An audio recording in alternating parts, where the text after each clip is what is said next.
So trinay ng mga villagers na bigyan sila ng tinapay, karne, gulay, pero lahat guys, nirefuse. Hanggang sa may nagbigay ng hilaw na broad beans at doon lang sila kumain.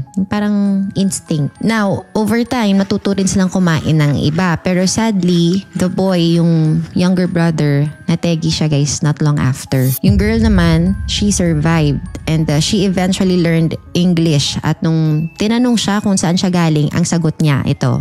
We come from a place called St. Martin's Land. Walang araw doon, twilight palagi. At lahat ng tao doon, green ang kulay ng balat. So, eventually, she grew up, nag-adapt, and according to some sources, she got baptized, worked as a servant, and even married in King's Lynn. So, creepy, intriguing, both.